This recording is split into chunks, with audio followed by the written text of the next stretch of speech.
Hey, what's going on, everyone? How you guys doing today? It's 10:55. It's a little bit later than I wanted it to be, unfortunately. But is what happens when you're doing that pandemic food delivery, right? People out there, they're like, "I need my food. I need my Applebee's," and I'm like, "Great, where do you live?" And they're like, "15 miles in the middle of nowhere." And that's what happened to me tonight. I'm not even kidding you. It was like, "All right, let me go get your food for you." 15 miles, middle of nowhere, no cell reception.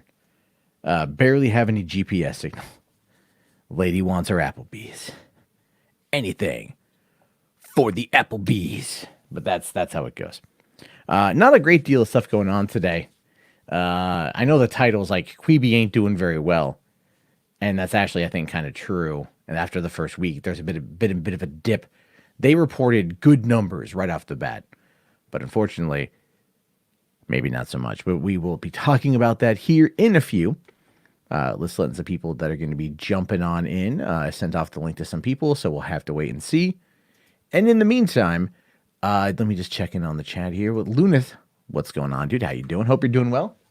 Hope you're. Oh yeah, I don't have my phone. I'm like, where's my phone? Hope you're having a good night.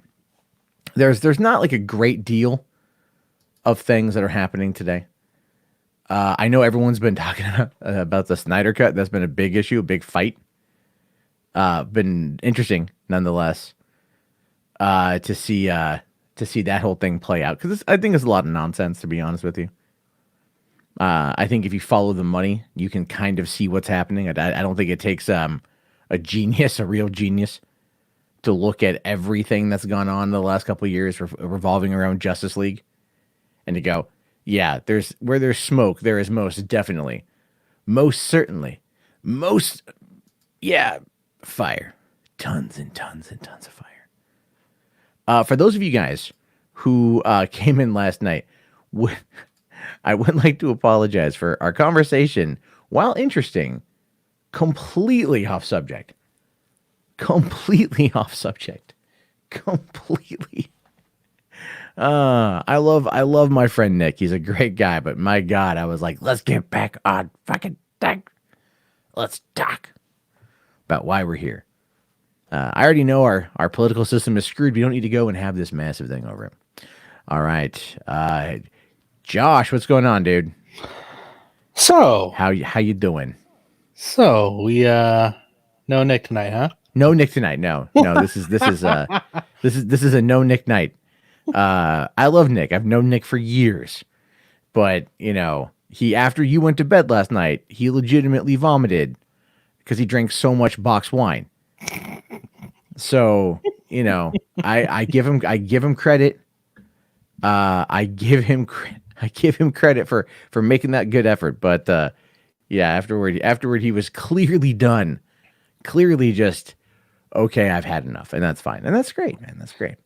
Damn. I haven't been that hammered in a while, and I kind of miss it, to be honest with you. Like, I just want to get really drunk. I feel like if it's like, because this is the worst apocalypse ever. And like Roland Emmerich couldn't even make this a good movie. This is just terrible. It's so bad that people are left asking themselves, what the fuck do we do? Like, what do we do? And I was at Panera Bread tonight, and even the people there were just like, yeah, like, we're busy, but it still sucks because they can't talk to anyone. They can't do anything. They go to work, and then they just make orders for someone like me to go in there and pick up and leave. So there's no like social interaction on their part. And I think that's a big problem. Cinemark said that they're not going to open movie theaters again until July. Oh, damn. And they're well, yeah, that's where we are now. They're probably hoping to themselves, they're probably hoping this finishes up a little bit sooner. They're hoping that this doesn't go on like the first time you get a really horrible hand job and like it just doesn't end. Like we've all had friends or been there ourselves where you hear someone talk about that illustrious 4-hour hand job and you're like, that is the worst experience ever. And they're like, yeah, it's kind of like that. There's a light at the end of the tunnel. There's clearly a release that's going to be happening, but really realistically, what we're looking at is months of no movie theaters. And that is going to decimate so much stuff. I don't think mom and pop like restaurants are going to survive. As I really don't. Oh no, absolutely not. And I mean, I know there's going to be state insurance, but like as a small business owner, because I apparently am responsible according to the state. They've emailed me and they're like, "We can loan you money," and I'm like, "Really?" and they're like, "Yeah, it's a loan," and I'm like, "Yeah, but I just want how do I just get free money?" How do I not pay it back? And they're like, "How does 3.4% sound?" And I'm all like, "Yeah, that sounds pretty good. That's okay." And they're like, "Over 30 years." I'm like, yeah, let's do that. It's like, yes, you want me to kiss your ass too? Yeah, yeah, you're giving me how much money at 3.4% over 3 decades? Yeah, sure. Okay, fine. Let's do that. I'll wipe out all my credit card debt, start over again. Move to Canada under the name Ricardo Montalban. No one will know that it's me. Start a whole new channel, 3 Looney Theater. It's Ricky Spanish.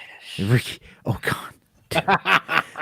There was a troll named Ricky Spanish who was fucking with me for like the longest time, and I'm just like, oh my God, you are ruining American Dad. Stop ruining American Dad. But yeah, Ricky Spanish. That would, yeah. I'll move to Canada. Well, my girlfriend today was like talking about that too. She's like, we should move to Canada, and I'm like, yeah, okay. That's an interesting concept, moving to Canada. And the thing is, it's like, but I have an in. I do have an in. I have an in to Canada. My mother was born there, so I am first generation Canadian American, and as a result of that, I am granted dual citizenship. I basically get it automatically. So I'd have to make my girlfriend my wife, and then we take our 2 kids and we would go up there. That was on the discussion. To move, I want to move to Victoria, or not, I want to move to Vancouver. Ooh, right? Nice. Because for one, so much film production work happens up there. Oh yeah. And like, where I live is like south of Seattle. So it's like only 150 miles, I think, from like Vancouver, from where I'm at. So it's not that bad. It's not that bad. But like, I just think to myself, I had this daydream earlier today. I'm like, what if I moved to Vancouver? What if I finally embraced my inner Canadian and I went home to the motherland? What if I did that? And then I could sit there and I could just walk through downtown Vancouver and like go, I want to be in an episode of The Flash this week. And then just find out like where they're shooting The Flash and like just randomly rock up and go like, hi, I'd like to be an extra. And they'll be like, okay. So go stand over there, and put on your snow cap and your snow boots. We're going to be shooting in the snow today. So it's going to be all good. But don't worry, you get your Timmies afterward. That's your pay. It's in Timmies. Because we don't actually have any money. I think Canada would be fun. I do want to go visit Canada more often because British Columbia is just, insanely beautiful. I would love to visit or even live in Canada. Then again, I'd love to visit or live anywhere besides the United States. Visiting, yeah. I want to visit more places. I really want to do all that. I really want to, like, I've only really traveled outside of the continental United States, but only on the West Coast. And by that, I mean, I've gone to Mexico and I've gone to Canada. Right. And like, that's about it. And I've gone to Alaska. So I've gone around, I've gone to Alaska. So that's about it. But like, and the thing is like, I would love to go to Alaska and like shoot a movie in Alaska. Like, just because like you go in the summertime when it's like bright all the time. Yeah. And like you go up to where it's like, I think it's like Nome, Alaska, and it's like a week of just pure sunlight. Oh, geez. I would hate that. Mostly because I don't like the daytime. I'm more active in the nighttime. I'm like, that's kind of how I am. That would just screw my life up completely. If I went to Canada, it's like, oh, it's going to be bright. For how long now? 7 days. The Go light fuck of the yourself. day star burns. Yeah, they're like, you've seen that movie 30 Days of Night, right? This is the exact opposite. We don't have vampires here. We have Mormons. No, God, no. No, but I would also love to be there too when it's like 30 days of actual night. That to me would be pretty cool. You don't know what time it is. Is it 6 a.m., 6 p.m.? You have no fucking concept. It's awesome. Get to sleep all day. Yeah, hell yeah, man. Hell yeah. You're like, I'm going to go to the drive-in theater.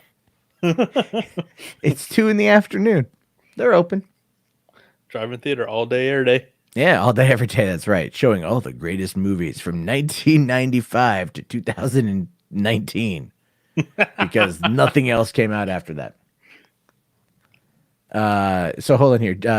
Garrick here says that Campia is moving to Seattle. His wife got a job with Amazon. This is what I don't get about that, by the way. Campia's wife. Okay, Campia makes a lot of fucking money. He does. He makes a lot of money. I mean, like, look, I like talking to you guys. Okay? Like, I do. I like talking to everyone here. But I would love it if you paid me. I'm not going to lie on that front. Like, I'm not saying, oh, pay me. I'm saying that'd be awesome. If I had an audience that was like, yeah, I just want to pay to talk to Matt. But y'all cheap and you just want to call in anyway. No. I prefer that too. I feel really weird on that front. But like just the fact that like you watch him at any point in time when he's done with the news and it's just like $5, $5, $5, $5, $5, $20, and you're like, man, like that's one of those things where it's like I really just keep quoting the Joker. Where does he get those wonderful toys? Like, how does he do that? But anyway, they're moving to Seattle, which I don't know if it's more expensive than Burbank. I think he's going to find out that it's more expensive than Burbank.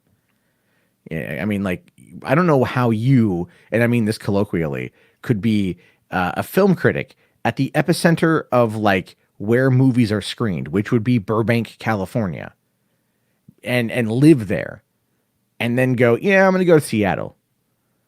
Like, what kind of job did his wife get? And then my question becomes, has his money started to dry up? And I don't know, I don't know about that. Like, I mean, he did a charity stream when they raised $10,000 in like 5 hours or 7 hours or something. Damn. Right. Or 6 hours. Yeah. So it's like so it's like there's money there. I just don't know what he does. Let's see here. If you tip Campia $50, he'll make a video on your question. That's the hustle I got to do here. You remember the good times? You remember the good times when Campia had people send him questions and you would do them for free? Yeah, those were the good days. I got one. Yeah, that was my day. Yeah, it was. That was the good times. The good times. I don't have again. It's a hustle. It's a hustle. It's a hustle. I have no issue with it. Like that is literally the world we're in right now, and that's a hustle, and that's a good hustle.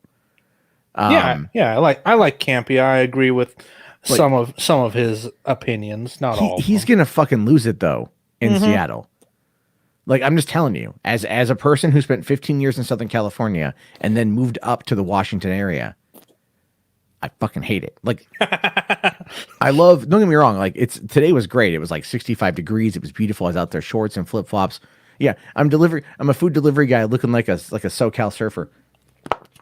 It's starting to get dusk. I have my shades on. I'm blasting like Rammstein Du Hast as I speed onto someone's street in my 2013 Kia Soul. And I'm like, what's up?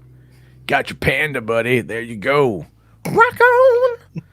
Try living next to Fort Hood. There's fucking nothing to do within an hour here.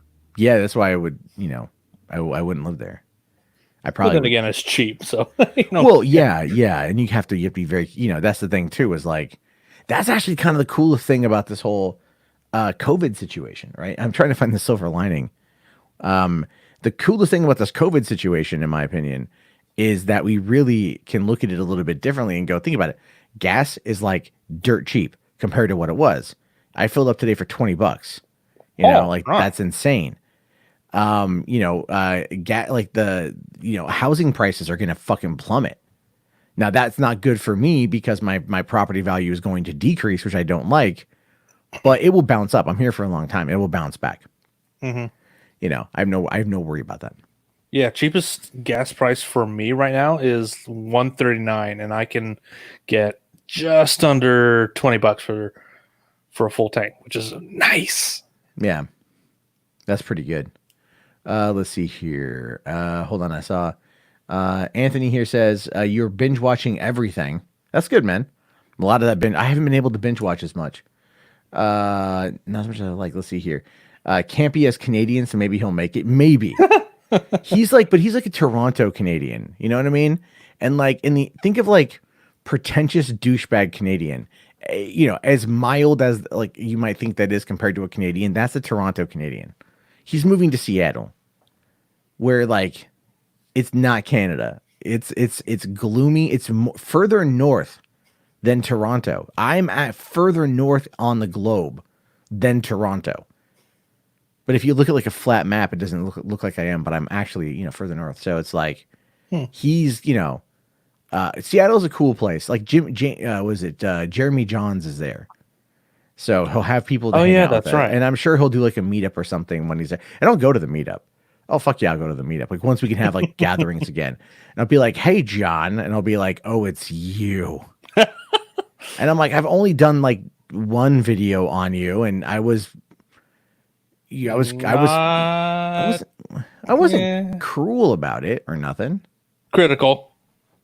That's the Yeah, word. I caught a lot of crap because I had used a photo of John and his wife in it, and they're like, "Why are you?" People are like, why are you using his?" Yeah, and I'm just like, "Well, it's because it's like I looked for a photo of him on the red carpet, I and like that was a good one I could find.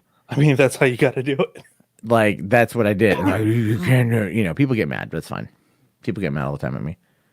Yeah. People get, but it. I mean, like I don't have a problem with Campia. I watch Campia. I do. I watch Campia. Yeah. I watch Grace Randolph. Although I have a complaint with Grace Randolph, and it's not about Ooh. what you might be thinking.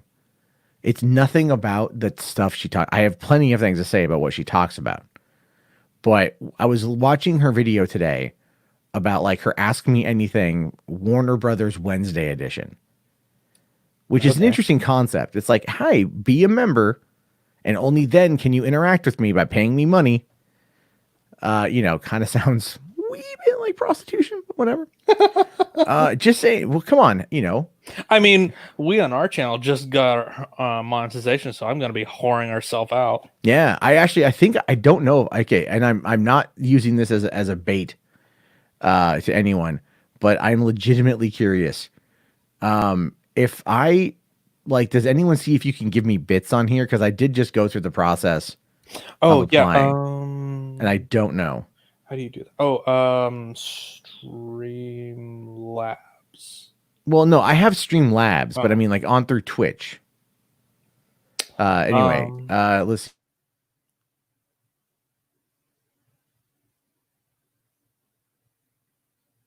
Hello.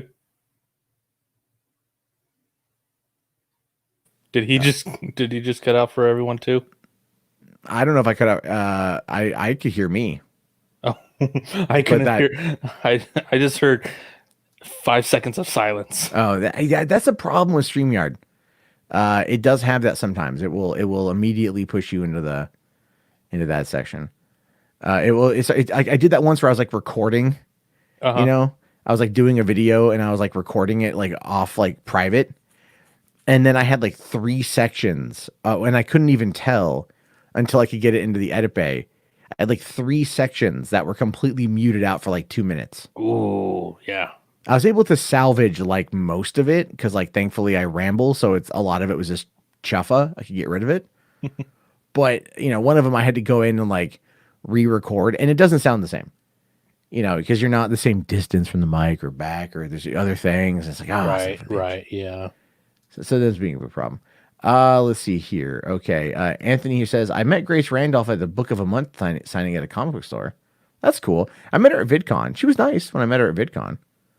That was right after I criticized her for what she said about Rose Tico or Kelly Marie Tran. And she didn't recognize me. And I was like, cool. Let's see. Garrick here asks, am I excited more for Tenant or Dune? I mean, I probably Dune over Tenant. Like, I'm curious about Tenant. I think Nolan is going to give us something to reinvent the spy genre.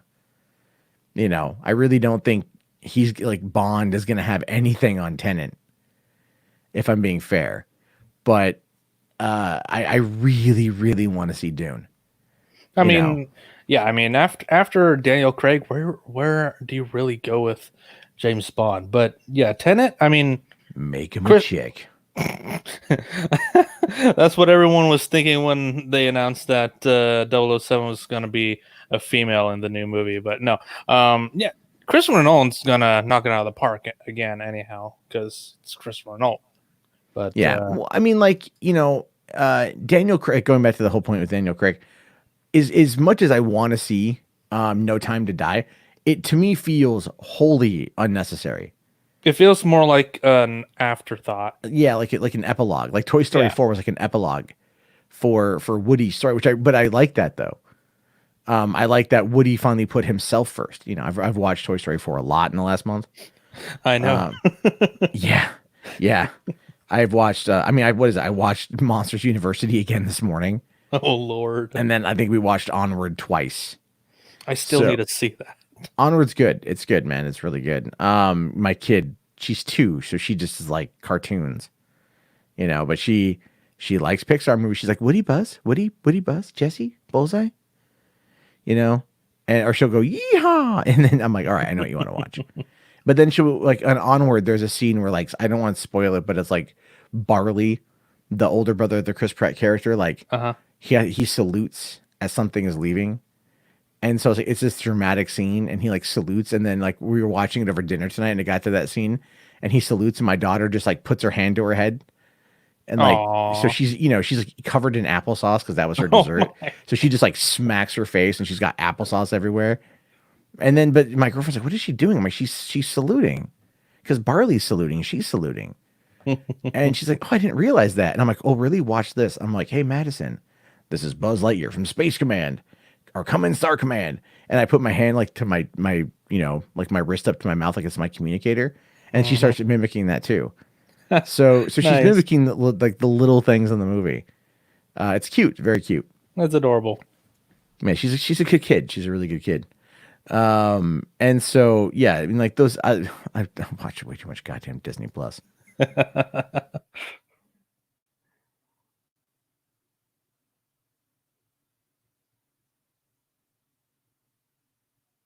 Oh, I might have lost you. Oh no, I thought I lost you. Oh no. Real quick here. Garrick says we need another Bond movie after Spectre crashed and burned. Spectre was kind of like it was doomed to fail.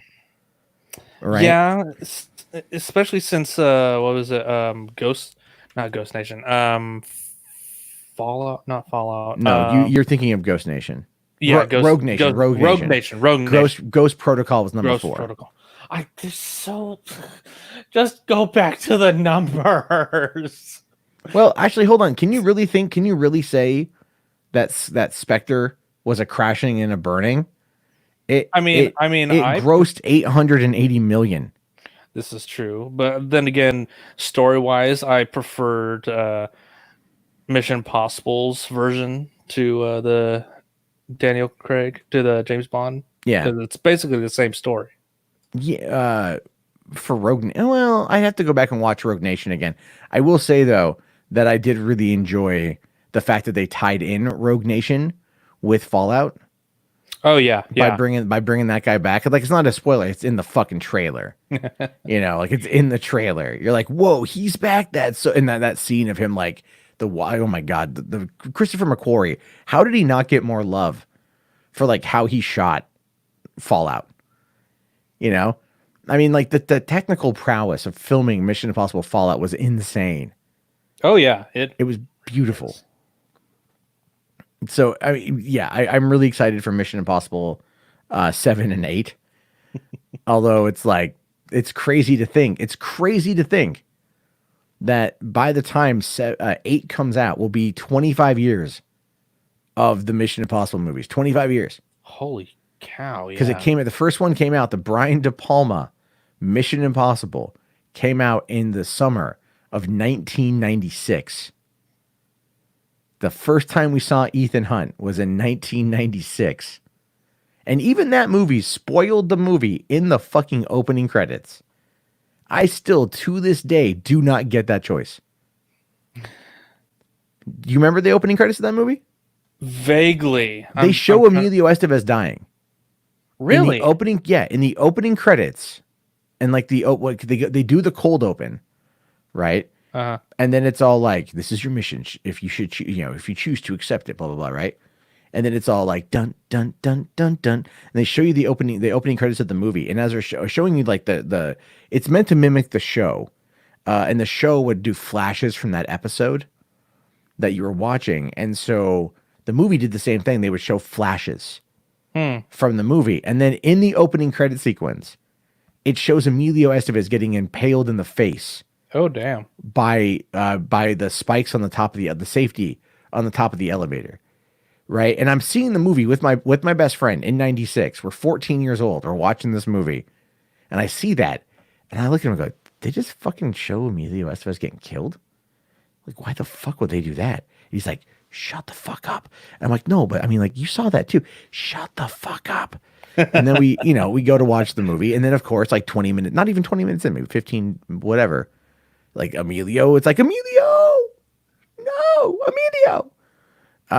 And I'm like, 'cause I was so bummed when they took out Emilio Estevez. I'm like, oh, yeah, cool, man. Fucking Gordon Bombay, motherfucker. He's going to be bombing up in this bitch. Knuckle puck, right? Like, he was just going to roll on in that shit. No, unfortunately, it didn't happen. But anyway, the movie, I love the original. The original is fantastic. Oh, yeah. It's a French noir film. It's what it is. De Palma framed it as being, he shot it like it was a French noir. Mm-hmm. It's very straightforward. Yeah. And he even said, Brian De Palma, director of Scarface, director of The Untouchables, Brian De fucking Palma said just recently, Mission Impossible was the pinnacle of his career. He said that it was the pinnacle of his career. And I'm like, okay, like, first off, don't get me wrong. Like, I fucking love Mission Impossible. But you want to you're literally going to try to tell me that it's better than Untouchables?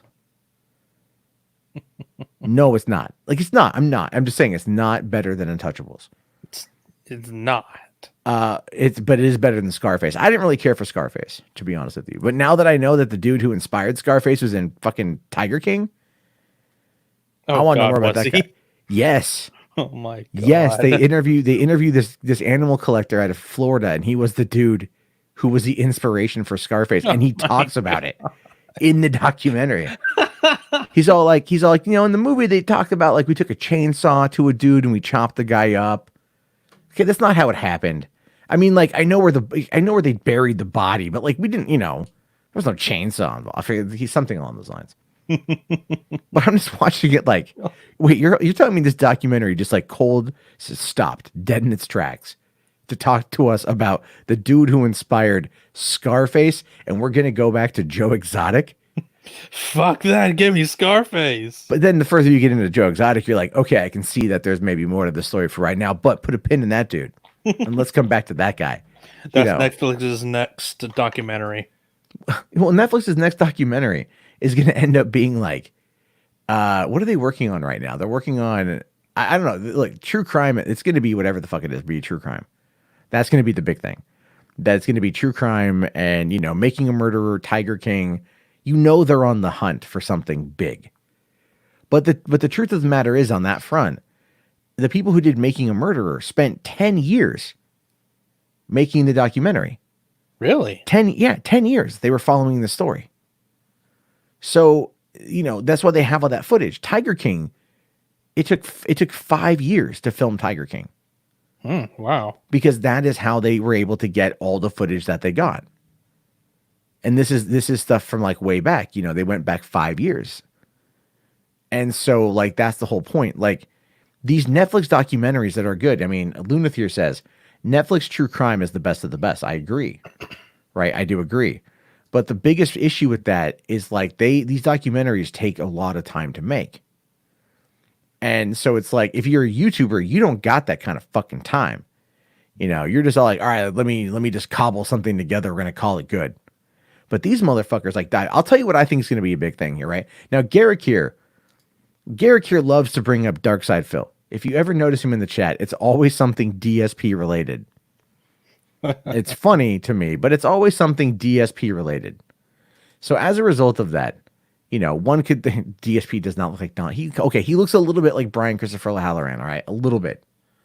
Oh, but only when he was giving his O face. Yeah, no, that actually happened, by the way. He did that. Did you DSP like it was like a year or two ago. He was doing a live stream. He stopped for like a lunch break or something. He forgot to turn his webcam off. And he's sitting in his chair, and we're pretty sure he beat off.